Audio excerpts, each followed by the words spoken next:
All right, let's get started. Hello, everybody. I think you all know me. I'm Alan. I don't think I need to introduce myself, but yeah, I've been in real estate 20 years now, 13, and I learned a lot of the things I'm teaching you today the hard way because I didn't follow the book. And so I just started experimenting and learning and doing it all wrong. So you guys get to learn from me, okay? And my mistakes, and hopefully that'll help you. Let me get this. Oopsie.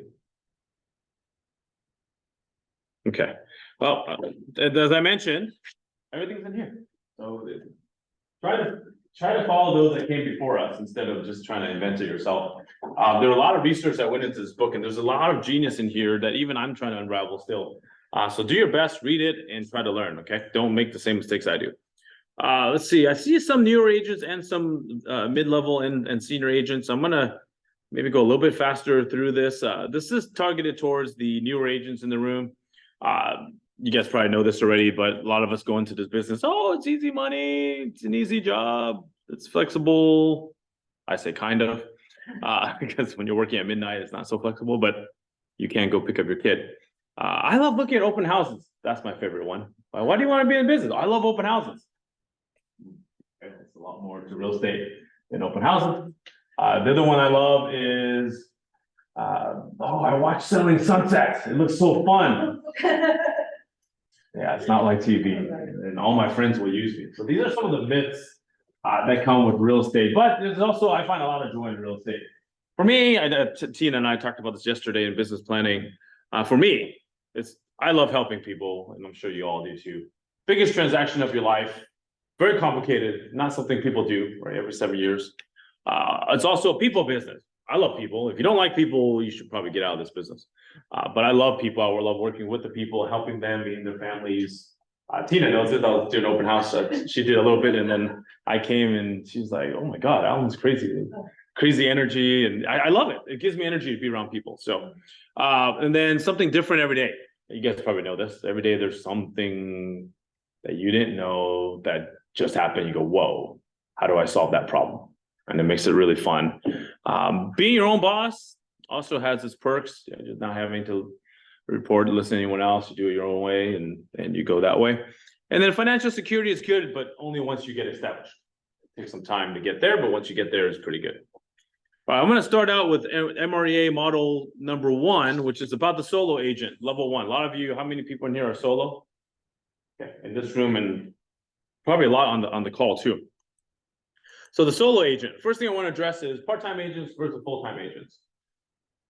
This one's a tricky one for me because I was a part-time agent for 11 years and I actually did decently. I would sell 8 to 15 homes a year. So I had 2 email clients on my laptop. I would bounce between the 2. I could respond to email while I'm at work. I was a program manager, so I could schedule meetings away from the times I needed to go do stuff. So it worked out pretty well for me, and I was able to do both. Now, I'm probably not the normal human being. I think most human beings really do need to focus on what they're doing and really put their all in that way. So if you're not the multitasking type, part-timing, this may not work for you. So you have to really look at yourself in the mirror and go, okay, what kind of person am I? Could I do it part-time or could I just all in full-time? And it's also good to have a plan.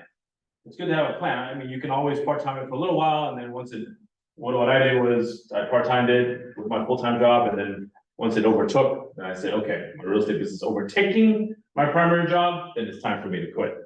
That's kind of what I did. But then I always wonder, well, what if I poured more energy in? Would I have made more money sooner? Maybe. So it's hard to say, but look at yourself in the mirror and go, okay, am I multitasking? Then yes, probably part-time this. But if I can't, then I probably should think about full-timing and really investing in making this my one thing. Being a solo agent is fun. You are everything, aren't you? You're the lead generator. You're the marketing department. You're the accounting department. You're the transaction coordinator. You're the sign person. You're the event planner. You're the business planner. You're IT support. Right? Isn't this how it feels like when you're a solo agent? Right. Yeah. TC, go ahead. Right? TC is you're doing everything. Now again, when you're solo, it is what it is, right? You start out. There's some pros. Again, you're your own boss. You don't need to take orders from anybody. You get to learn everything inside out. That's one thing I think I value being a solo agent for a very long time. And I drive my assistants crazy because I know how to do all this stuff. I know you don't, it's not like some black box to me. I actually know how to do these things. And then there's really not a whole lot of headache. It's just you to manage, unless you know you're a headache.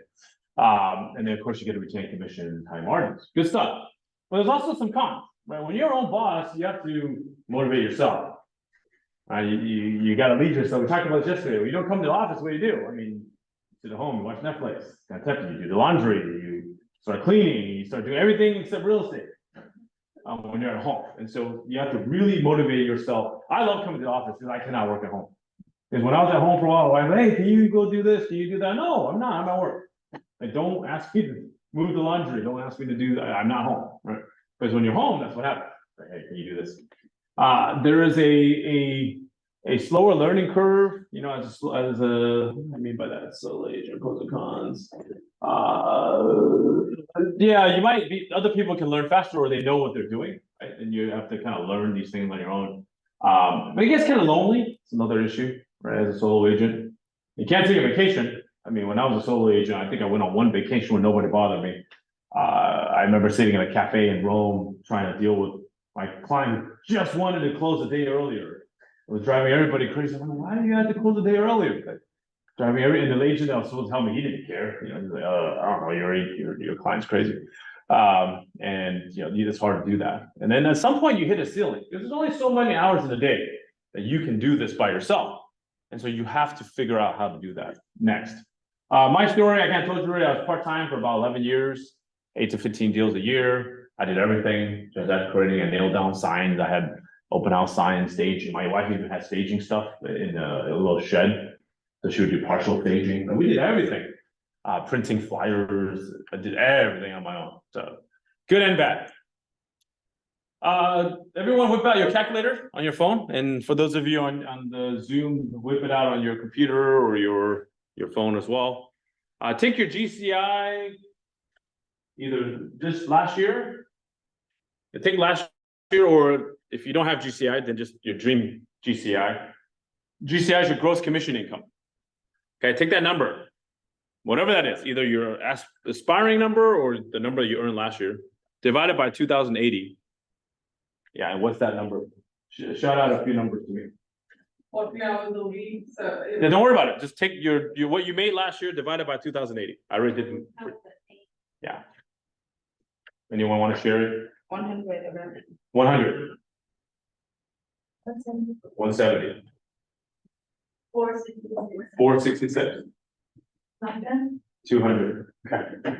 When I went to my first business planning many years ago, when I quit my job at LinkedIn, I did this math, and a light bulb went off in my head. If you're worth $100, $400, $175, $200, why are you doing $15 an hour work?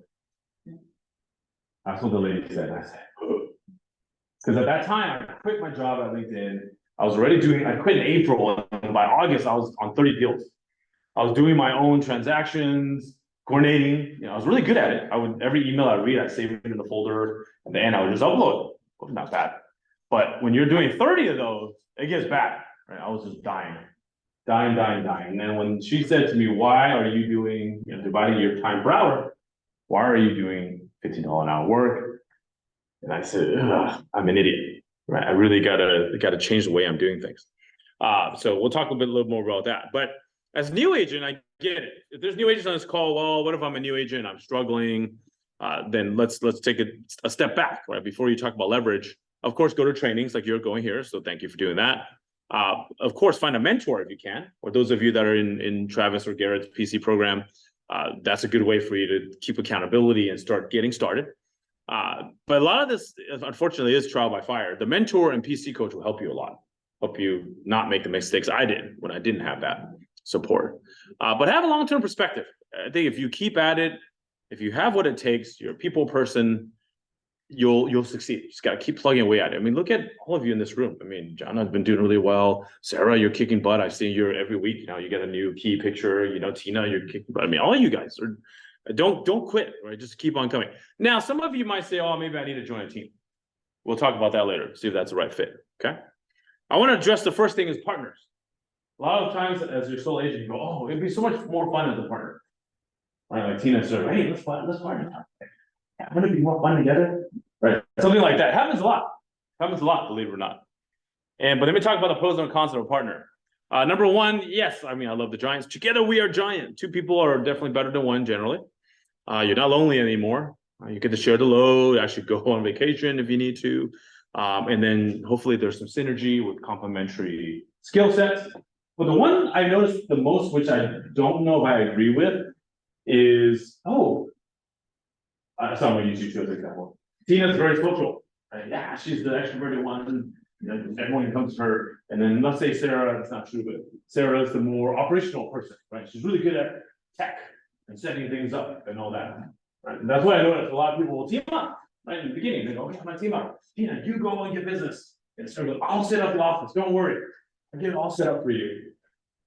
But then what ends up happening is this might succeed for a while. Right? And so in the beginning, you're splitting everything 50-50 and everyone's happy. However, once you get to a certain level, it doesn't work anymore because what you realize is you could have hired an admin for 100,000 to do exactly what Sarah's doing. Sarah didn't get into this business to be an admin. Right? She got in this business because she wants to be a realtor. And now you guys are at 500K. Now you're spending 250, and then you're starting to go, wait a minute, paying her 250 to do a 100K job. And then it becomes a disparity, right? When it comes to partnerships. So be very careful with partnerships. I will say that, I mean, I don't, by the way, if there's any husband and wife teams, I don't know how you do it. Power to you. My wife and I could, are you one, John? My husband is a realtor. In this office, we are not different. Exactly. My wife and my yes, my wife and I cannot work together. For those of you that are doing it, all my props to you. I don't know how you do it. But if that's your spouse, it's great, amazing. Tell me how you do it. But regardless, you have to pick the right partner. I think it's a little bit more than just ops and IT versus someone extroverted. I think you got to be careful with that one. Do you share the same goals, the same work ethic? Right? Are you guys the same type of people that are going to go? Do you have one person that, oh, don't worry, it's okay, life will be all right. You have to keep dragging this person along every day because they're depressed all the time, right? When you're the optimistic one, I'm serious. This is a true story. I said, are you okay? Oh, come on, don't worry. We'll do this. That's exhausting, right? And then the other one's a go-getter, right? Ideally, the both of you are go-getters. You have the same type. But what if one is a go-getter at 100%, the other one's only a go-getter at 50%? Right? Then it's really hard to gauge this, right? So the big question is, what do you each bring to the table? When it comes to real estate, hopefully you both have different networks. And maybe one is really good, with the Chinese community, and the other one's really good with the tech community. I don't know, whatever it is, right? There might be some kind of synergy that makes sense for the two of you. But what I have noticed, what happens is there's always one person that produces more, and the other one doesn't produce enough. And then eventually they resent each other, and then it breaks up. So be very careful with partnerships. I would tell you, it's not easy. It doesn't matter what you're doing. It doesn't matter if you're badminton partner. Doesn't matter if it's your business partner, life partner. It's all hard, right? It's not easy. So be careful. I've noticed most partnerships I've seen fail. And if they don't fail right away, they fail over time. So when do you need to make your first hire? So I would generally say when you're making in about 150, 200K, you definitely should make your first hire. I mean, TC, you should hire earlier. But again, if you're consistently performing and growing, it wasn't just a one-time thing. Then you find yourself spending time on tasks that you shouldn't be doing. Right? That's when you know that it's time to definitely hire somebody. When your whole day is filled with fire drills or paperwork, or you got to definitely look at that. I'm not spending time with clients. That's what I should be doing. Can someone do these things at a lower cost than I do? And I may not be good at it anyways. I mean, most realtors I've seen are awful at paperwork. And that's why the closing date comes and 2 weeks later, their stuff's still not signed. They're just not good at that. You don't have time for that. But I would say always lead with revenue. This is a KW phrase, right? Lead with revenue. If you're not making money, don't spend money. Right? If you're not making money, you need to be a solo agent and you need to do everything. Right? Once you start making money and you think it'll help you with your time, then that's really good. All right, shifting to MRA level 2, leverage, big word at KW. Right? Leverage means leveraging your time to somebody else. So you have more time to either spend with your family or get more business, ideally, is what you really should be doing. If you're doing all these little mundane things that are not, sorry, I mean mundane, but things that other people can do for you, right? For example, driving to the house and swapping a soul rider, that takes time, right? Depending on where you are, it takes a lot of time.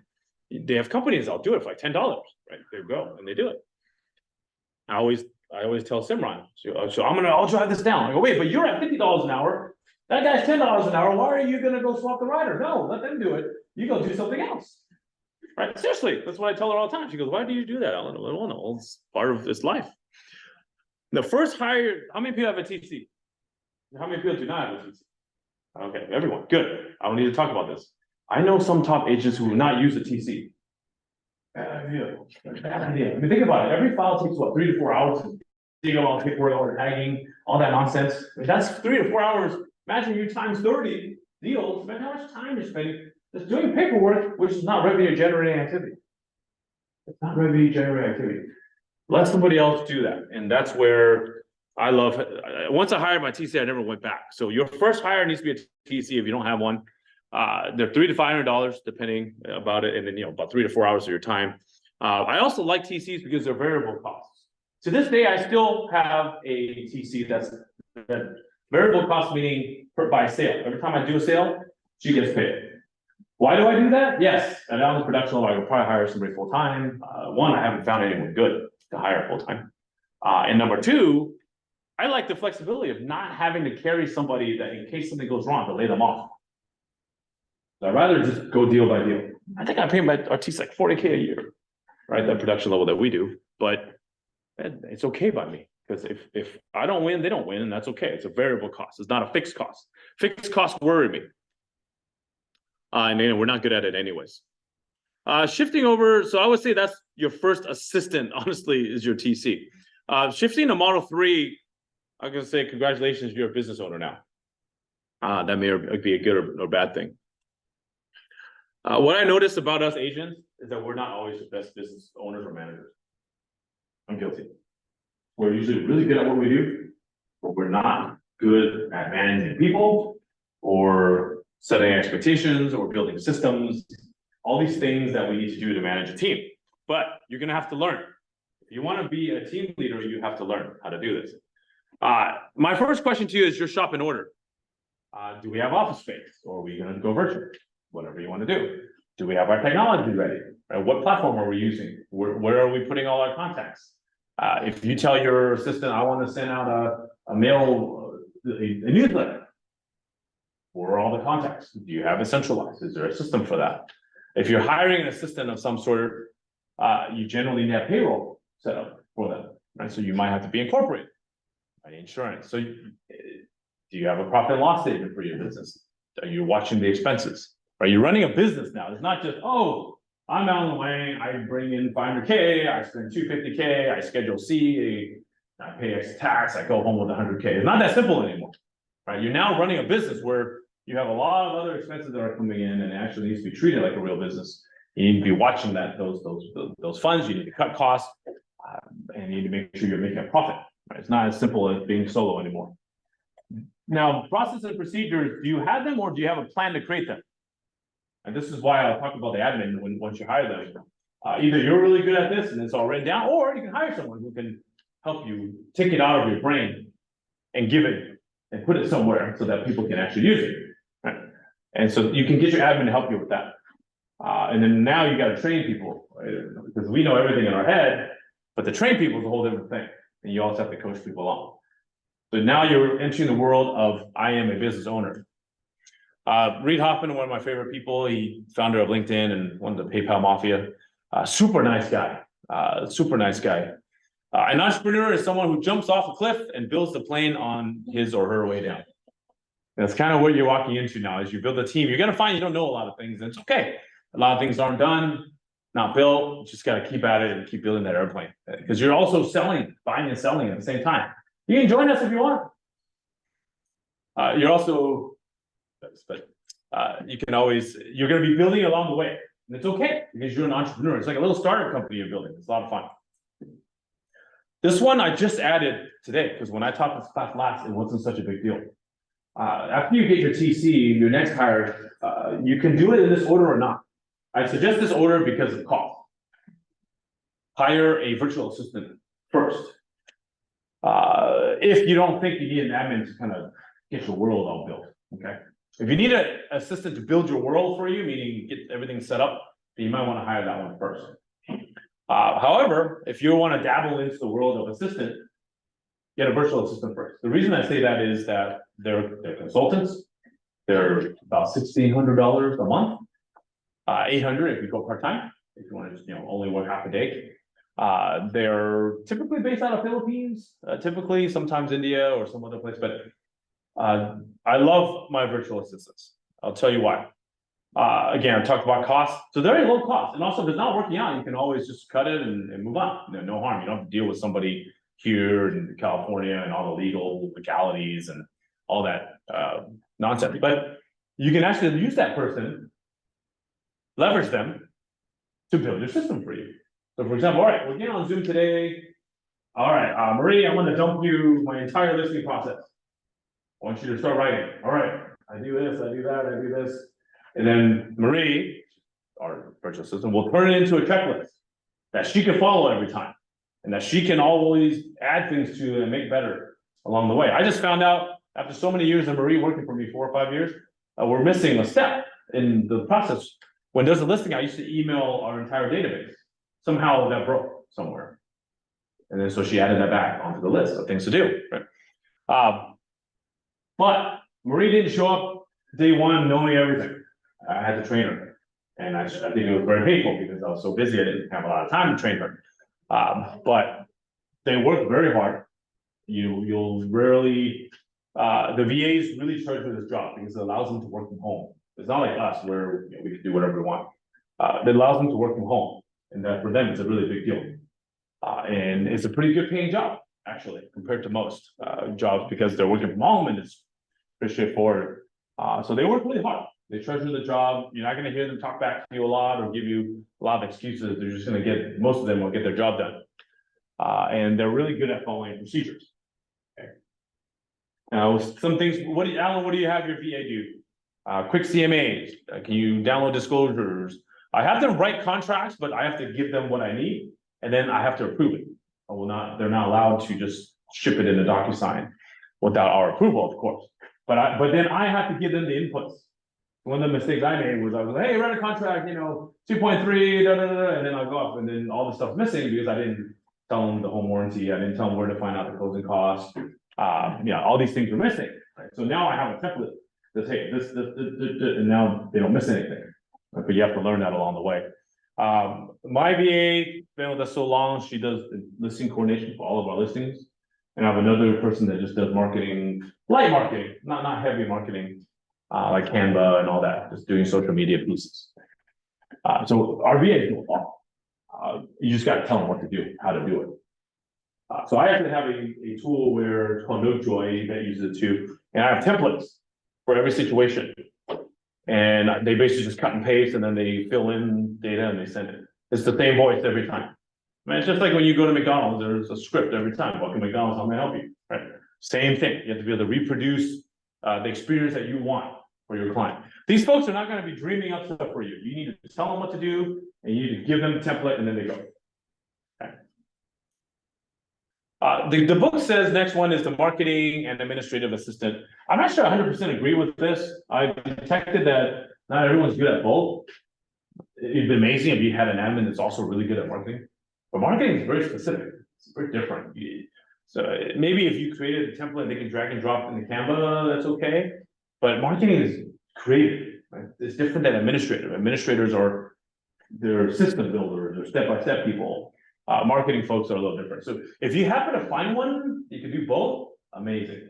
If not, you might have to separate the roles, okay? The next admin is the most important. So I already talked about TC, or if you get a VA, those of you that say, you know what, Alan, my world's a mess and I know I'm a mess, I need to get the system built first before I hire a VA, then you might want to hire your admin first. This is the most important person you will ever hire in your business.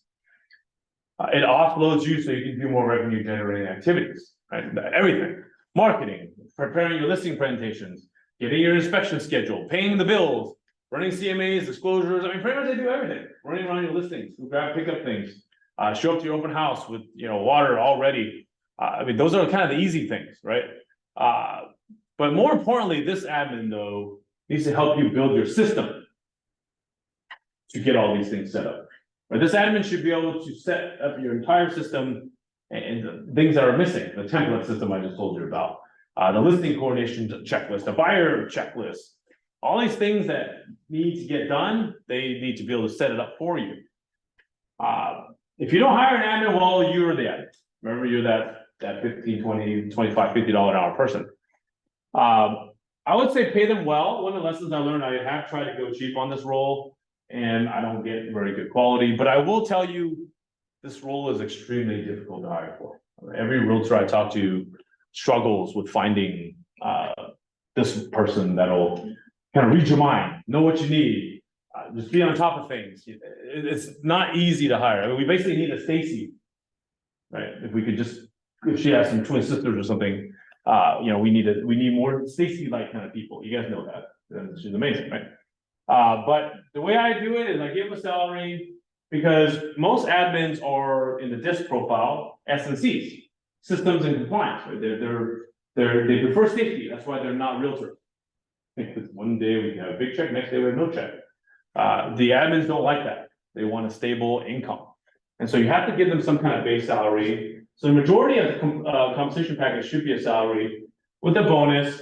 I do it this way. You don't have to copy me, but I have a bonus where half of it is company performance and half of it is individual performance. So if the company's not doing well, then there's not much I can do there.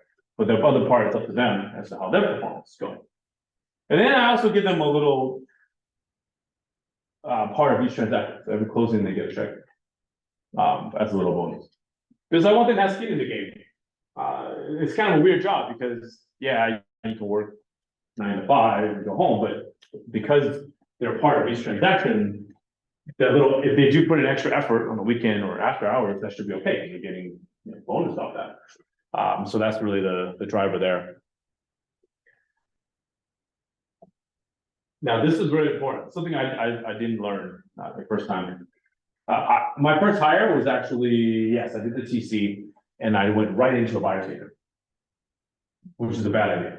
Why is it a bad idea?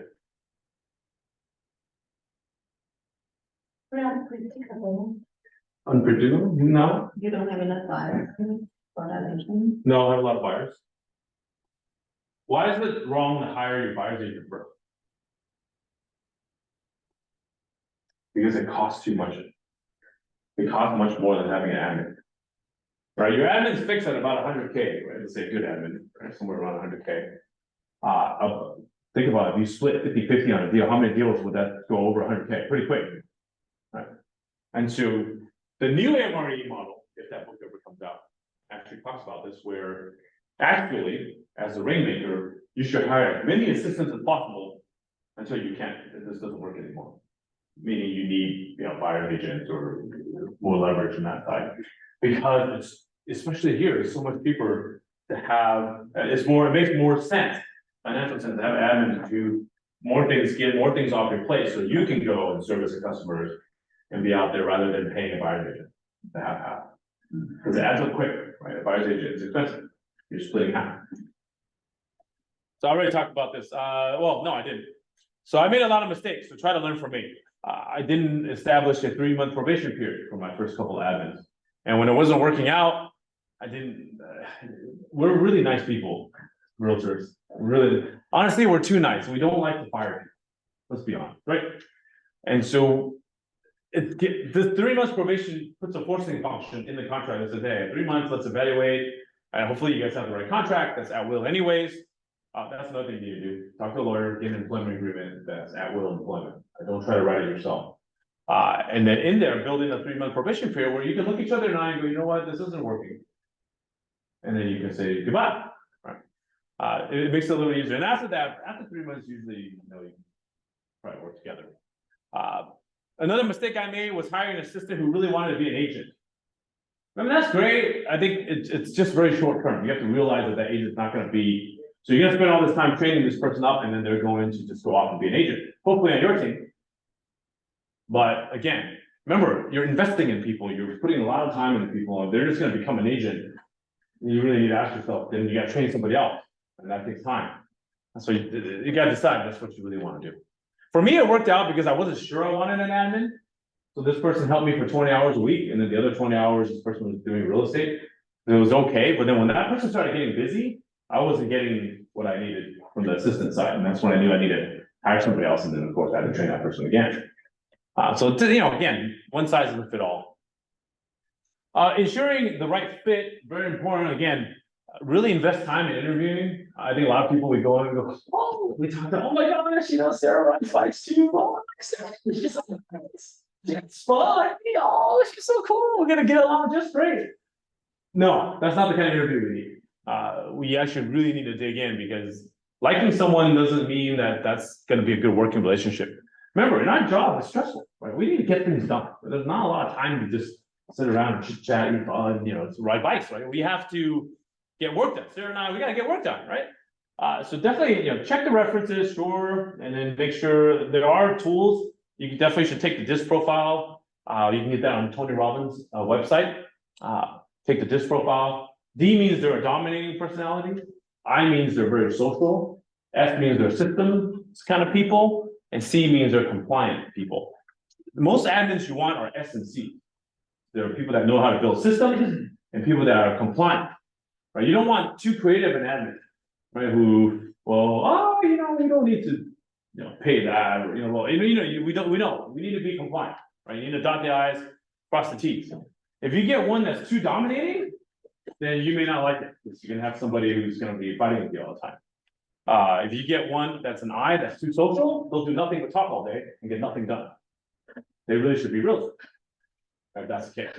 So you need a system builder and then a compliance person, right? Somebody who ideally that's their profile, where they love building systems, and then they love checklists, right? A good admin should have a checklist for everything. It better be in their head or it better be on paper. Because when I ask for your checklist, I want to know why we missed this thing. And it better be on the checklist.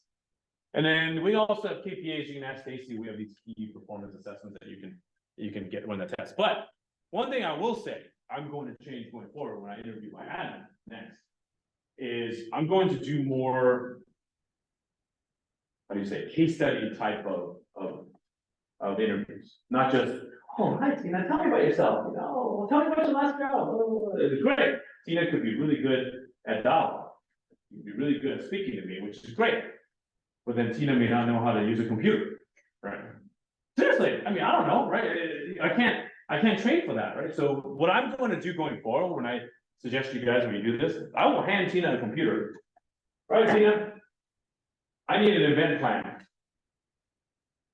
Actually, I don't know what I need. I need lunch. I need an event plan. I'm gonna leave you alone with this laptop for 15 minutes. I want it at this place. I want to know how much, blah, blah, blah. I'll give you what I need, and I'll leave, and I'll come back. Tina, what did you find out? If Tina is staring at me going, I don't know, you're crazy. I don't know what you're talking about. This is too much. Then Tina's probably not fit. But if Tina is like, oh yeah, I got a quote. Community center is this. Oh, I got 2 more places. This is a better rate. I go, oh, Tina knows what she's doing, right? Tina took charge. I didn't have to explain to Tina. Tina, can you go step 1, 2? Tina was smart enough to figure it out. Or Tina just gave up and said, oh my God, I can't do this. This guy's crazy, right? So, but I think it's important, because think about it. How many times in our age of lives do we just need something done? And someone's like, oh, I don't know what you're talking about. And so I don't know that you can interview for that. I think you have to just put them on the spot, give them a few case studies, that's one, and then just get another one and just keep going. Right? Unsolicited referrals. This one is interesting because my first time I interviewed somebody, I didn't check the references. Oh, I just thought Sarah's so great. Oh, my God. Didn't even call the references. Then I learned a better lesson. I called the references. But then I realized, if Eric's interviewed for a job, I call his references, they're all going to be people that like him, of course. Right? So everyone I call, yeah, Eric's great. So this doesn't really help. So then I think I'm going to challenge myself in my next hiring process. I'm going to get unsolicited feedback on people that don't know, aren't on Eric's list, right? And I'm going to call them, and I'm going to ask, and I want to hear if there's any other stories that come up. And that way I can get as balanced a view as I can. I even had someone I did a referral on, a reference check on. I talked to them later, And then they told me a little bit more to the story about this person. I'm like, why did you tell me that the first time? He goes, well, I like that person just fine, but actually, this entire company didn't like that person. I'm like, oh my God, you're killing me, It's just, so I should have just maybe call a few other people around and say, hey, how'd this person do over there? Because everyone wants to look good, right? Everyone wants to get the job, everyone wants to win. But we cannot be stuck with somebody because we didn't do a good reference check on that person. But then now we're stuck and we can't, because we realtors hate firing people, kind of stuck. Talk about underpaying again. I've tried this before. Where I pay a little less. I mean, it didn't really work out for me. So most admins are clocking in around probably these days 80 to 100K these days. I think if you run a really good one, maybe a little more than that. But decide what you want to do on that one. Another mistake I made was not investing my time to train the admin. We're always so busy. So now I get mad, hey, how come you didn't do this right? But then I realized I never trained you how to do it. And so some training is really needed. Our virtual admin brought on another virtual admin and actually trained that virtual admin. God, amazing. So up and running so quickly. I'm like, wow, it's amazing. This is what we should have. Yes, So this, your admin can train admin so we can hire them? Check with Stacy on that one, because she knows more than I do, because the company I use, I don't really like them that much, they take too much money from the VA. But talk to Stacy, she has the latest one, that's good. And we do leverage a lot of VAs for our business too, for the brokers. So check with Stacy on that one. There are ways you can get a VA outside of a company. I know, but that's a risk. It's the training part, that's the only thing doing that. You still have to train them. I mean, I know, unless you get one that's worked for another company before. And Stacy's coming. But you still have to train them how you want. How you want it. Yeah, I know. Okay. I know. That's okay, Yeah. just cater to me, but the basic thing is someone to be. Stacy, do you have a favorite VA company these days? Well, I use Cyberbacker. Cyberbacker. So that's the one I rely on most. There It are, works for me. there's one called Rocket Sphere. That you pay like a platform fee a month, and then you get a specific VA for what you're looking for. So if it's marketing, database management, they'll give you a VA that is trained, or they'll hire the person and train the person for you. It's a little bit cheaper than Rocket Sphere. Rocket Sphere. Yeah, Okay. but there's a lot that there's a Zendesk or My Outdesk who fully trains it, but the ones that are fully trained are more expensive. Yeah, I'm with Mod. Yeah. They take a lot from their VAs. Yeah. I mean, about half. So that's been a struggle. Once they get going, it's like, that's a lot. So, but, yeah. Your assistant's ceiling should be as high as yours, the KW Family Union. For those of you that are hoping to build this team as hopefully a beautiful empire someday, your assistants have to be able to grow as fast as you can. That's really important, because if a leader is only as good as their team, right? I mean, if they can't keep up with you, then you got a problem. So your assistant ceiling should be as high as yours. So if you want to build an empire, your assistant better be able to keep up. Better do it, and that's from KW Family Union.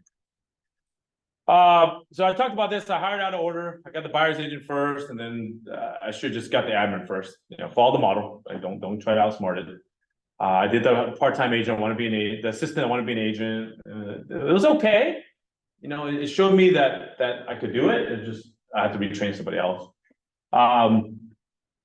This is an interesting thing, and I'm not saying there's a right or wrong answer, but when my admin became an agent, this is one of my admins became an agent. Very good at following procedures. So when I said, this is your script, blah, blah, blah, blah, blah, really good at that. But as soon as something deviated from that script, she would struggle. And I think it's because of the S&C personality. And so then when she ran into very powerful customers, it wasn't working, because they would go, this person's annoying, because they're basically just reading a script, or they're following procedure. When you ask your opinion, and so just be careful. I'm not saying there's right or wrong answer. I'm just saying, obviously you could train them better for every scenario possible, but it's hard. You can't necessarily do that, right? If someone asks you a question out of left field and you don't have an answer, every house is different. So I would just say it's not always clear that assistants make the That's the agent, just heads up there, FYI, all depends on personality. Again, I talked about being too busy, and get the admin first, get that, you might wanna do that admin first before you get everyone else, because you might wanna set up your system first, before you hire the VA. Right, I think TCs kind of know what they're doing, I don't think you need to worry about that, but you might wanna get that admin first before you get the VA, because if you don't have time to train the VA or set up a system for the VA, then you're just wasting the VAs. You're just gonna be upset and wasting money. So something to think about which way you want to go first. Shifting to level 4, this is when you're bringing on your first buyer's agent. You are the rainmaker. The team leader in Keller Williams ecosystem, you're called the rainmaker. You're the one that brings in all the business. In this business, the hardest thing to do is bring in the business. Everything else can be trained for, but bringing in the business is the hardest. So I expect my buyer's agents to do what all buyer's agents to do. Yeah, obviously you gotta go show homes, open doors, drive clients, see homes, run CMAs, talk about offer strategy, look at disclosures, schedule inspections, go to the sign off. By the way, if you don't go to sign off, you need to go to the sign off. It's not cool that we leave our client there with the notary. We need to be with the sign off, do the walkthrough, hand off keys, and then manage crisis, things that go wrong in the middle. Right. This is what most buyers agents do, and everyone in this room probably does this. Alan? Yes, sir. Did you already talk about like when you started hiring, like where your business was at when you started? I talked about assistant, about 150K, 200, I would hire an assistant. Would you go ahead and chime in? When do you think an agent should hire a buyer? Oh, not until they have more business than they can handle themselves. Yeah. Easy, Exactly. easy peasy. So it's the largest expense you will have is hiring a buyer's agent. You think it's easier because you're not paying upfront. You're like, oh, I'll just split the commission. But the reality is one, quality. So just like you said, make sure you go to sign off. Your quality control is going to be impacted because not everyone's going to do it the way that Yolanda does it. And then the amount you pay via commission split is much more than you pay in a salary for an assistant to handle any of that. We did cover handle any of that stuff. Yeah. But I would just say, this is not something to move faster towards. No. Just because you don't like showing homes or things like that. You can do a showing assistant if you have too many buyers than you can handle, but move slower to get rid of that stuff, because those are the income, that's the income that. And we talked about that MRE too, which if that ever comes out. 2026 maybe. Okay, basically more assistants, as many assistants as you can. Around here, 2 houses, your buyer's agent is pretty good, right? I mean, depends on the price point. What were you at when you hired a buyer's agent? Like, what did you know? Okay, it's buyer's agent time. So I think, well, I told them I made a mistake of hiring a buyer's agent first. I think I was already doing 30. I was doing 30 on my own, 30 deals on my own in a 7-month span. So I was dying. I mean, I finally got a TC, and then so I generally can handle.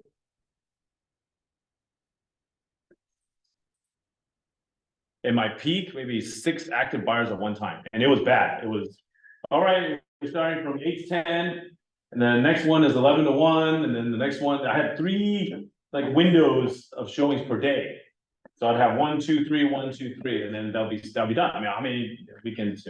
That's kind of how that. So I would have 6 active buyers and maybe 4 warm at one time because they weren't active, and I was basically going all day. I mean, 2 days of just showing houses.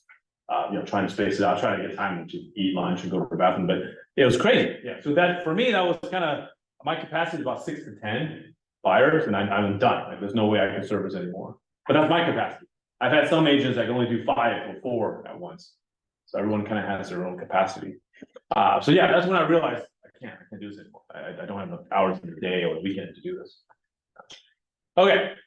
The first thing you're all going to tell me is, okay, Alan, I struggle. I don't want to hire a buyer's agent because they're not going to be me.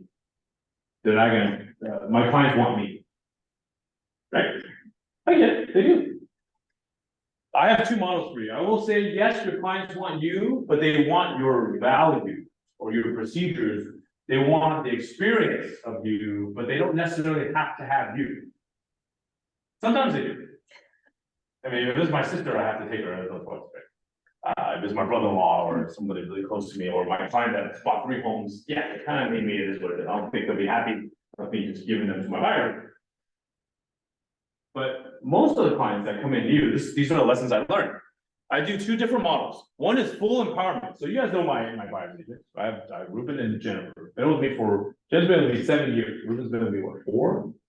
And Ruben's been licensed for 21 years. These are senior agents. They know what they're doing. Most of my clients, I give to them, and buyers don't even want to talk to me. They're so happy with them. They don't even want to talk to me, which is fine. And so the people I don't know at all, the coldies, I'll just refer them. Okay, bye. Go. You know, Jennifer will, Ruben. Now, most of my clients are referral, and so I'll do what's called the doctor model. I learned this the hard way. Always meet and have the buyer consultation together the first time. I used to do, oh yeah, just good, yeah, good to see you, yeah, talk to them, then I disappear. They don't like that. They actually, so what I do is I bring by Jennifer or Ruben, and then we meet with them on Zoom or face to face. I'll let them actually ask the basic questions. Yeah, so tell me what you're looking for, school's important, blah, blah, blah, blah, all those standard questions, I'll let them do that. And then at the end, I kind of pull it together. Okay, well, based on everything we heard, you're probably going to be buying Cambrian, Cambrian, Blossom Hill, Santa Teresa. We'll introduce you to a lender, and we'll go from there. And then from there, the agent runs with it. They'll send the lenders over. They'll start sending homes, show, they'll go out, and all of a sudden, yeah, Ruben will be running point on this transaction, and we're talking to Ruben a lot on this transaction. Most of the time, they never talk to me again. Like, they're so happy with Ruben and Jennifer, they're gone. Sometimes I can detect that there are some people that are a little bit more anal. Ruben and I picked up this guy recently. He's like a VC, over analytical kind of guy. I can tell. I said, Ruben, give me the loop on this one, and I'll join the strategy calls. You're going to need help with this one because he's kind of tough cookie. It's not that there's anything wrong with Ruben. It's just this guy is just one of these guys that would respect the authority of the team leader over just poor leaders. Ignore the fight. It's just that kind of guy. And so I would say always do the doctor model for your referral. For cold leads, who cares? Go. Doesn't really matter. But your team needs to be trained in your ways, right? Which is why your template system better be up and running, right? Every CMA disclosure is run the same way that you want it to be run. Every communication is run the way you want it. That they have a procedure. My team every Thursday, today is Thursday, lead generation day. So we have to look at homes for our clients before the weekend. That's required. That's what we promise them in our consultation. That's what we do. So we always search at least once a week. This is kind of the time block. All right, you look on market, off market, you send them a list, and then you go out this weekend, you go look at houses. And so that's how that works on my team. And it's been great. In the beginning, I learned a few lessons how to do it right. Make sure you go together, because some people did feel that there was a bait and switch. So I do make it clear that Ruben or Jennifer will be running point and showing you homes, and I'll be talking to them along. And if you need me to, I'll join strategy call, and they'll call me, hey Alan, I need you to join this call because I think I need a little support. Great, I'll join. But most of the time they handle it because they're that experienced. Now, if you don't have somebody that experienced, then you might need to tag along a little bit more. I'll talk a little bit more about the model. Obviously, there are different kinds of agents. There's new agents, mid-level, and senior agents. I'm going to first talk about the new and mid-level agents. Why would I want to join a team? If you're a solo agent and you're doing well, I don't know that you necessarily need to join a team, actually. So seriously, I mean, why would you want to do that? But if you're trying to get over a learning curve and you want to learn from a great team, that's a way to do that. Again, the hardest part of this business is lead generating. Right? I've trained lots of people to close deals. The lead generating is the hardest part. So if you're not good at lead generating, then joining a team might make sense. I'm really good with customers now. I'm just really bad at lead gen. That's okay. Then a team is a good place to look. Because we're really good at lead generating, but we don't have time to close everything. So there's it's good synergy there. Paycheck is generally pretty steady on a team because they constantly have a lot of leads to feed you. So usually a little more stable than you could do on your own. And I had somebody come up to me, join my team because they went solo, quit their job, went solo, and then I talked to them, you need to build this system, and then the person said, well, can I just join you? That's too much work for me. There's a lot to do, right? If you're a solo agent, and they didn't want to do it. Okay, well, I've got the system, you just close. and then that worked out really well for us. And then they don't have to pay, I mean, you as the agent who's joining the team, the expenses are on the rainmaker. Right, so you have a very low expense business as a buyer agent, because your rainmaker is paying for everything. And then service the leads close. So why would I want to start a team? Again, too much business to handle, as Eric said, right? If you're dying of buyer business, you can't drive them all around, your service level is dropping because you just got too many. And buyers, let's be honest, they take a lot of time. They take a lot of time. If you want to do it right. If you want to be that agent, just go to open house, and then Tina, Sarah poach them from the open house because you weren't there. I don't know, that's not a great model to me. If you noticed, beginning of this year, a lot of agents were going with their clients to the open houses because they were scared that they were gonna get stolen from the open house agent. Because honestly, the quality of buyers agents are awful right now. We got to do more. We make 2.5%. Take them around, show them the house. Don't just send them to open houses. That's so lazy. Right? Again, some buyers like to do that. That's fine. That's up to them, right? But it shouldn't be our default mode. We should be with them because you see how aggressive our open house agents are, right? God forbid you run into Kenny or Brian, right? Or Tina or Rashna or Sarah. Jeez, your buyers are gone, right? So make sure you take them out, but they do take a lot of time. Take a lot of time. Yes. Well, and how many situations have we just had pop up where the agent didn't accompany the client to the open house, and then that agent at the open house showed them a home and then tried to claim the commission for themselves? Even though the agent wanted to work with you, wrote the offer with you and everything like that. But the agent at the open house is showing up some kind of way, oh, I can give you a private showing. So to protect yourself when people, this is the time right now when people are grasping at commissions as much as possible. Yeah. So to protect yourself against any of those arguments, we just had it happen to Benicia's Brazil team, we had it happen in Santa Clara. So it's just better to attend with them and it makes you look more professional. There's a legal precedent, actually. Whoever shows them the home earns a commission.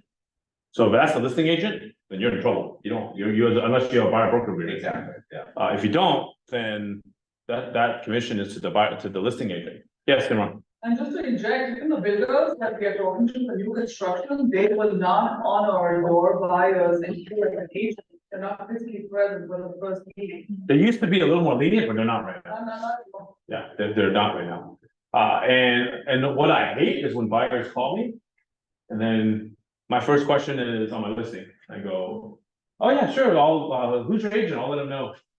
And then, well, most of them pretend like they don't have an agent or whatever, and then so they waste my time. I go open the listing door, and then I find out they have an agent, and that really takes me off. We ask multiple screening questions now.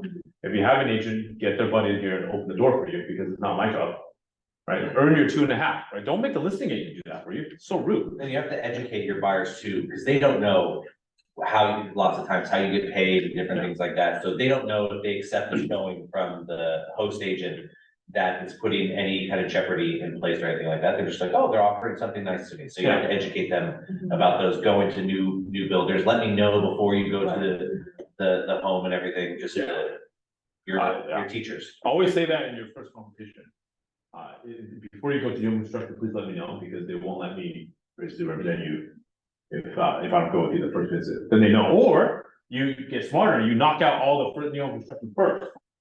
And just so they don't accidentally walk in one. Oh, I love this. If you know that in that price range, there's something new that they may like, take them right away. All right, take them, sign in, take a picture, keep the document. Another issue is that the agreement is gonna expire, like after 6 or 90 days. And sometimes the buyer is not quite ready at that time. Sure. They'll get more down payment after 6 months. Sure. Yeah. Yeah, again, I'm not trying to be fully negative, but there's sometimes, I just think buyer's agent, we just gotta do our job. So yeah, the agreement expires, renew it, right? Show the house, right, on their own time and make sure they respect you too and respect the listing agent, that's all. We have a job to do, right? And then of course, you might just want to start a team because you want to free up some time. All right, you guys know this, actually the first open house I hosted with Tina this year, it's in my farm, so I had to do it. It's not that I don't like doing open houses, I love open houses, but my kids are always playing sports on the weekend. So that's why I delegate all my open houses to you all, because I can't make it. I actually love them, they're fun. I picked up 2 buyer leads and 3 seller leads when you left. Wow, amazing. Yeah, but the 3-cell leads are a little more long run, and then one guy's in, and it's one guy, he's trying to decide me and somebody else. I sent him my references last night. Love open houses, right? But again, some people like us, like, don't have a lot of time, and so I don't mind freeing up the time so you all have more business. But again, when you're on a team, you get first dibs on the open house, right? So obviously, if Jennifer and Ruben want open house, they get it, because they're on my team. But if we all leverage a little bit, we all make more money together. And so that's why you might want to start a team. Let's talk about the elephant in the room. New agents. Let's see, if you join a team generally at KW, now usually it's as a new person, you shift to a half cap, because the brokerage understands that the team leader is taking half from you, so the brokerage will take less as well. But that you shift to a half cap. And here it is, and this is going to terrify all of you. The split between a team member and a rainmaker is 50-50. And it actually should never move. Because think about all the things the team leader has to do to get that 50% of that lead in the door. Some teams, all they do is buy Zillow, it's very expensive. Or they buy Realtor.com leads. I spend a lot of money on events. That's what I do. I to thank our clients, and I gotta pay Simron and the VAs, and we gotta keep this referral business going. We're doing events, and we're sending newsletters, and we're just constantly touching our clients, sending them gifts, and there's a whole engine going, right? That costs money, right? And that's why those beautiful leads land in the lap of our buyers. Why our customers keep coming back, at least in my case. Some people just buy a ton of Zillow leads and they feed their team. Whatever it is, there's a lot of expense to do. As a rookie agent, sometimes before hiring that person on your team, maybe it's okay just to pay by the hour and test them out. I don't really love the whole showing specialist role, because I personally feel like it's a little detached from what's needed. So I haven't really done this yet, where I just ask them opening doors. I feel that showing a home is much more personal. This is my opinion. I'm not following Gary's model on this one. And so when my buyer's agents start signing, they will go, they will understand what the buyer wants, and every time they go, they learn. It's not, I've watched the Redfin showing agents, and it doesn't work. But they show up, and they go, oh, hey, hi, Eric, nice to meet you. No, your kid's so cute. And they're trying really hard to get in with Eric in 2 or 3 minutes. And it's just not enough. So the way I do it, again, I'm not saying you have to listen to me, because Gary obviously does it differently, is my buyer agents are in charge of the buyer, period. End to end.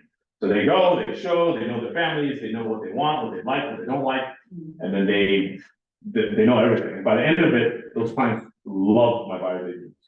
And they come back and they keep referring. So that's how I do it. I'm sure there's a way to do it with the showing specialist to make them part of your team and as well. But for me, I haven't done that yet. You could pay them by the hour to do that, or give them a lower split as part of the deal. When I have newer agents, I tend to start them out lower because they need a lot of work, a lot of training. And so I don't go 50-50 right off the bat. I might have a tier structure like 15, 25, 35, whatever. I don't know, figure it out with them. And okay, you close X amount of deals, I shift you to this. Close X amount of deals, shift you to them to 50. Because when they're new, they don't know anything. And they don't know the way you do it. And so there's a lot of time investment that I have to put in to get them where they need to go. And so that's why I don't pay them 50 right off the bat, especially if they're brand new. Mid-level, senior level agents, this is something that also Gary changed recently, and actually I changed it before Gary even said it. One of my mid-level agents, as they've been with me a long time, they didn't feel good with 50-50, even for the leads that they brought in. When they've been with me a long time. And I could get that. I understood that. And to me, I said, fine, you should have some motivation to go get more business for our team. So I will only take 25% if you bring in the lead. So that's what I do for my mid-level agents, senior agents.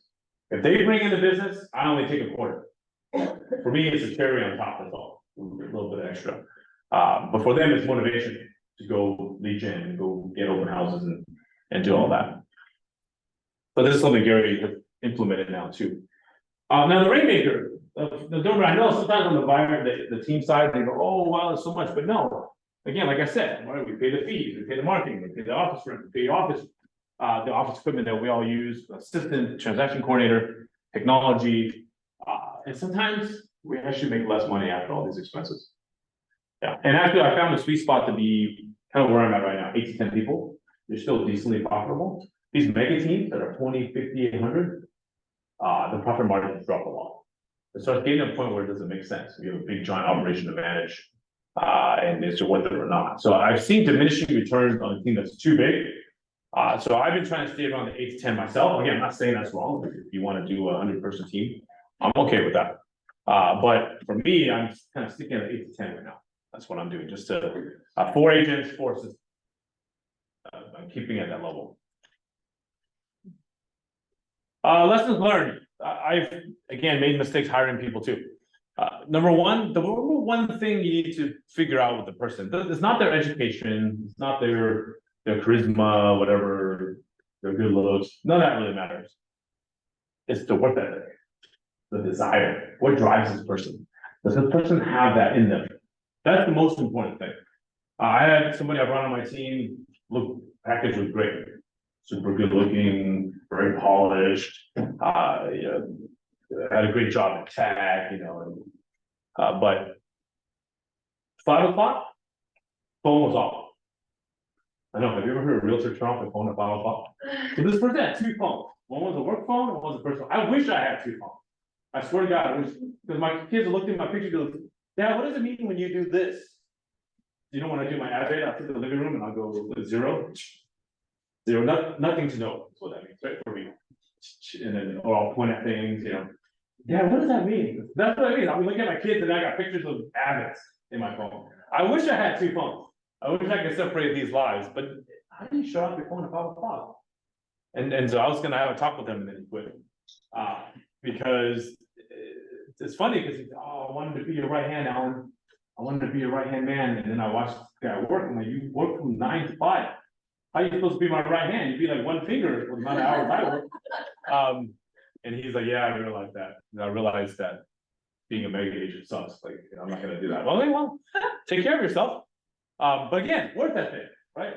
It gotta work. In this business, you gotta hustle. You gotta want it. And if you don't, then nothing else matters. Nothing else matters. And then I made a mistake hiring a superstar. I had a person on my team who was an entrepreneur. Wow. How cool is that? And then the consultant gentleman, and it was not good because they all feel they can do it better than you. There was not there's no synergy. There's no synergy there because they're there because they wanted to be you, right? Not that they want to learn or there's complementary. So the 2 people I have on my team now, and luckily I've kept it small because the market's bad right now. And one is she's a mother. And she's not time to generator, but she has time to service the clients, which is a great job. Perfect fit for my team. The other one, the one who didn't want to build all these things. And I'm just gonna plug into you, Alan. Okay, that works for me. We have a win-win. Right? We have a win-win. And I think look for those folks when you're building a team. And same with people who are trying to join a team. Think about it. If you want to be the rainmaker, then don't join them. You go and you be a rainmaker. Right? That's okay. You go be the superstar. But if you know that you're lacking motivation or bad at lead generating or bad at building systems and your business is kind of like this, you're like, oh gosh, I really should join somebody. Maybe. And then, look for that why, as I mentioned. And then what's the investment? Are they just going to leave you? Are they just going to leave you right after a year of learning everything from you? You guys know this, right? Train the person out before your life and love into them, and then a year later, I learned everything. Bye, Susie. See you later. Thanks. You gotta see if they're that kind of person. Now, all these things we're doing, again, outside of just watching my daughter play volleyball, that's not the most important thing as well. It is, but it's to get more listings actually. But when you get the buyer's agent, you're freeing up time to get more listings. That's really it. So in the KW world, listings get you more leads, get you more leverage. Why? Because every time I put up my sign in the yard, I get leads around me. I get buyers calling as well. I get to do open houses. I get to leverage open houses. I get all of you lovely people hosting for me so I can go to a volleyball game. Right? But there's so much. I have an assistant. I have a listing coordinator, banning everything. I have Simran who can run around, help me, be my eyes, make sure the house is ready to go. and pick things up, I could do a lot more listings at one time than I could do buyers, for sure. But I haven't actually had that many listings at one time, but I haven't tested my limits yet, but certainly we've had at least 5 listings on at one time and we handle it. Right, we handle it. And each one gets the same level of attention that a $5 million home gets or a 800,000 home. Correct. Doesn't matter what price is. So the goal is to get more listings. That is the goal, because that will build your business, getting more market share and taking over a neighborhood and just getting more and more. And you can do more listings, with the amount of people that you have. That's the goal. I'm gonna shift to level 5, and 5 is where I'm at, so that's probably about where I'll talk about this. But right now, I've shifted myself to be a listing specialist. I do represent a few VIP buyers, but I'm now in that listing specialist job. My job right now is to grow the listings for our office. And so I'm definitely pouring a lot of marketing and prospecting into our farm and trying to get more business there. It's not easy. But of course, yeah, I mean, your job is go on listing appointments, get the listing, prepare a listing. Now, preparing a listing, my team is pretty good at doing. So once I get the listing, I hand it to them, I write down everything I want done, and then I go away. And I go after the next one. So again, you gotta get your operation to that level. Literally from here down, the team, well, preparing the team does, managing contractors, et cetera. I come in at the end, so someone will go take a look for me when the handyman's done, stager cleaner, and then I come in for the last 10%. So, which is really helpful for me. And then, of course, open houses, contract negotiation, all that sign off, managing clients. But this is a listing specialist job. So right now, what I've gotten rid of is this middle part, the preparing, manage, even the hosting. I've gotten rid of that. I still do the rest of it, the negotiating and all that. I think those are still agents' jobs. Listing specialists should still do those jobs. But you can definitely get rid of some of the middle.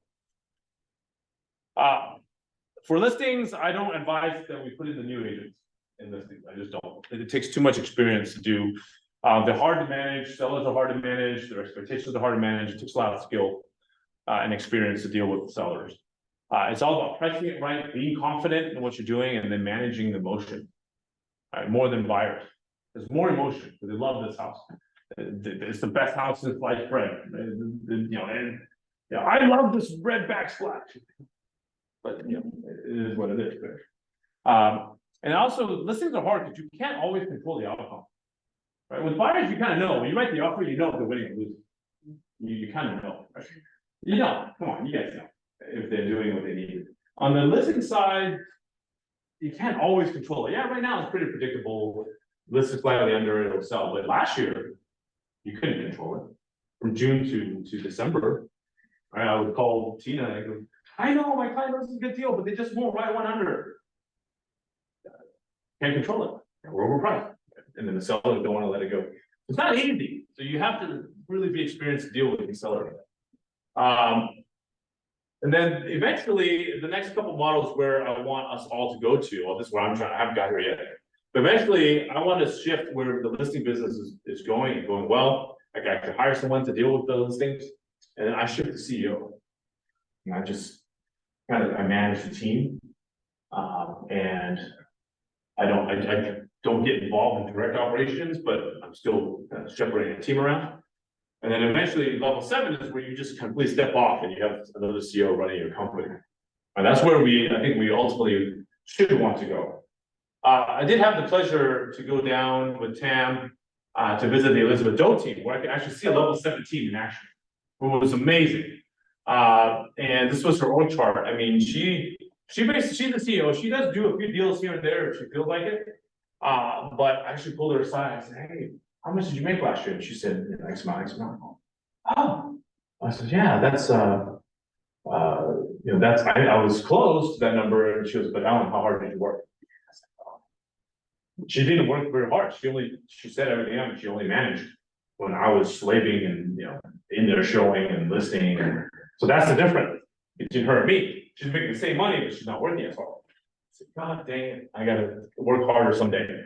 And that's where I need to get to, because you guys know I'm always working. You guys text me, I'm always responding at midnight. I gotta get to a point where I'm the CEO, and so she has a property management wing, which sorry, you're not allowed to do that here because of our insurance. executive assistant, and then she's got an operations team, which is managed by one person, one finance person, one HR, and then a sales team of multiple agents. And she has a system for everything, which is very impressive in Orange County. So she has a department for everything. And this is ultimately, I think, where we should strive for, is we're running a business, right, where there's enough revenue to go around for everybody, and we're just managing the operation. She had, again, really crude, but everyone tracks their numbers per month towards their goals, and the open house goals, etc. So they're, yeah, it's kind of crude, but it works. All right, I'm gonna pause here for a second. Questions on the Zoom, questions in the room? Down from, see if there's any questions in the chat. Okay, any questions I can answer for everyone in the room? Kind of how, yeah. So I know like both of you once transaction and get a lot of templates, like how should we create all those templates? Is there any help we can get to get those templates, or just sit down, write down rules to do? Just sit down what you do. I mean, you all have your style, right? You have your style. We all have our style. I mean, so I'm sure when you do your CMAs, you have a certain way you do it almost every time, right? That becomes your template. I use a lot of X's that, you know, something people not fill those out, so you have to make it very obvious. But yeah, I mean, you all have your own style. It's your message. It's how you want to present yourself. I mean, you probably do it already, you just don't realize it. You send the same things over and over. That's why sometimes I need to sit down and really write those templates, so I can just don't have to create them every single time.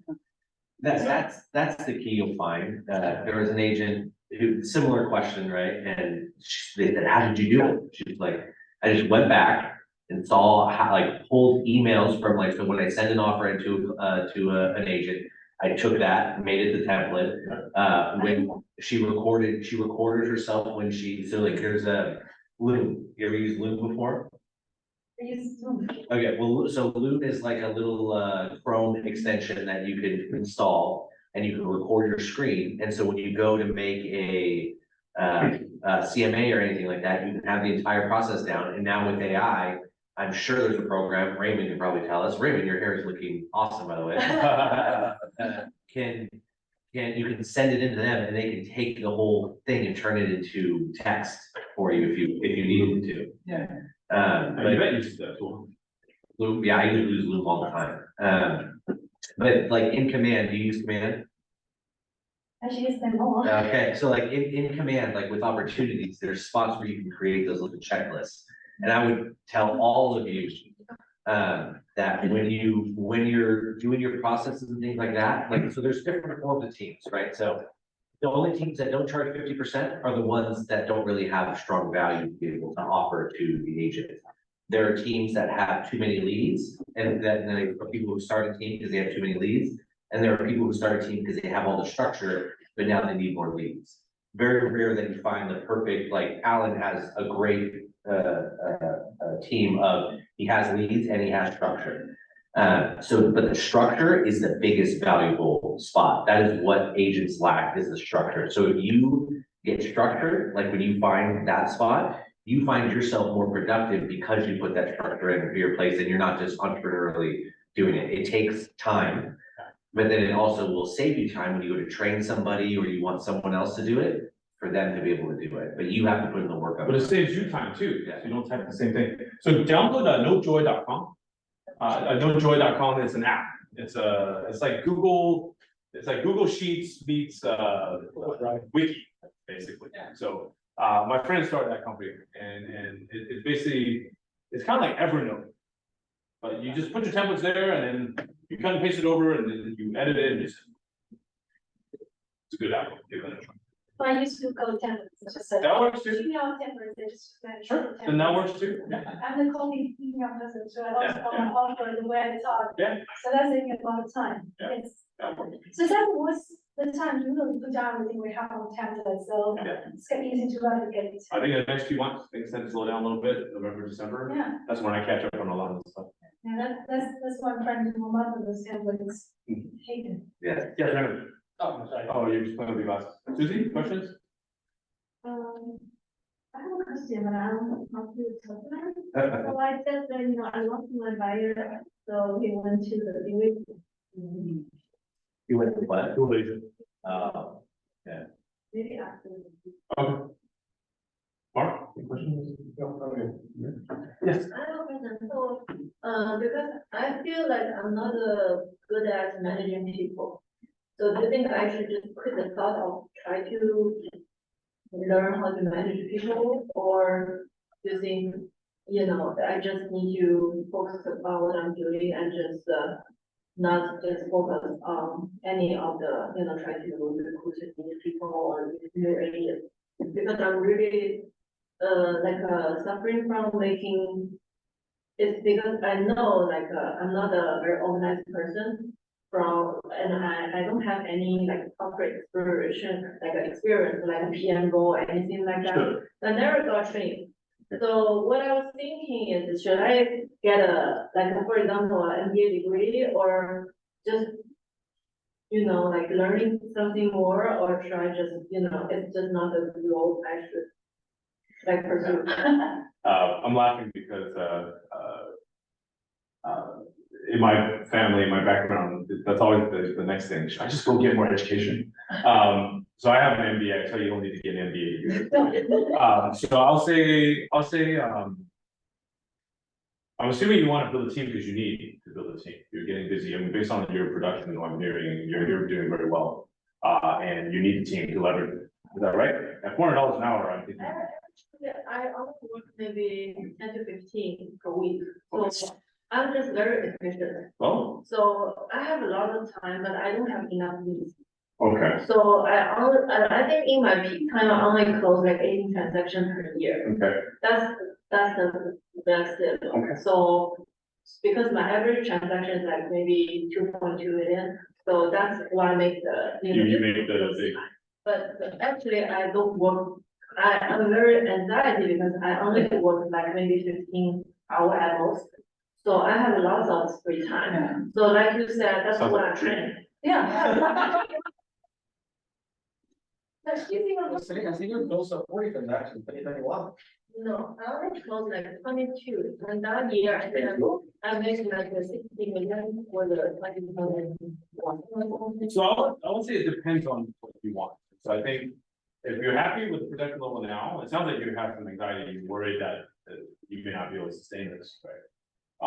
So I would say don't shy away because you don't think you're a good manager. I think we all have to grow, right? And so you'll have to grow into the role and learn how to lead. And I don't think you have to go back to MBA school for that, but I think if you got a good admin who, like Stacy, even Stacy Light.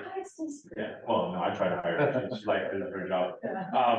Someone like Stacy or even Stacy Light, right, a light version of Stacy.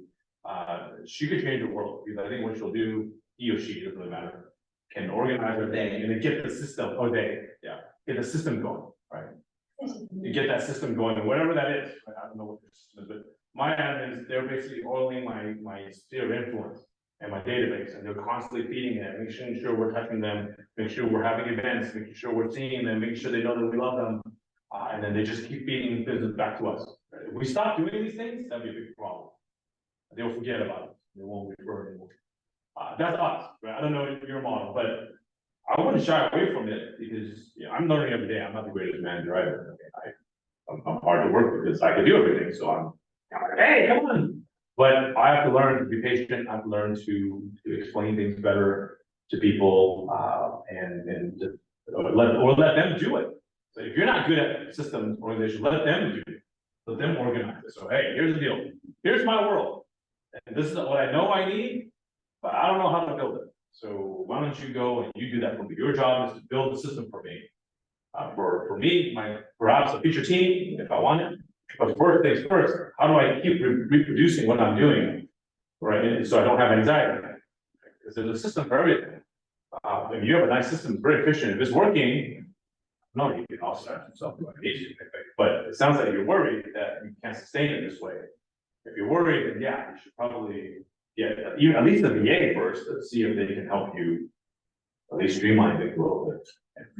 That's kind of what Fan did with the rocket sphere, where it's specific platform that you're not having to manage a lot of people, but they're doing the services for you, so you're not actually managing people while it's happening, but they're doing it on the back. Any questions on the Zoom? end for you. So it all depends on what, like, for him, like he's saying, his admin are touching on his sphere and helping create events and different things like that. If that's what you're looking for, you would need like a VA, if you're not gonna hire someone in person who has strength in being able to find event space and do those kinds of things. Like for our office, we have a gal named Abigail, you guys will see emails from her, and she is very strong at identifying, like she'll pull up all the event spaces for us, she'll book everything and do everything for us, and she needs barely any management. So I'll tell you, as far as less management is VA, but then it's also less, they're doing less than what, you know, a Simron can do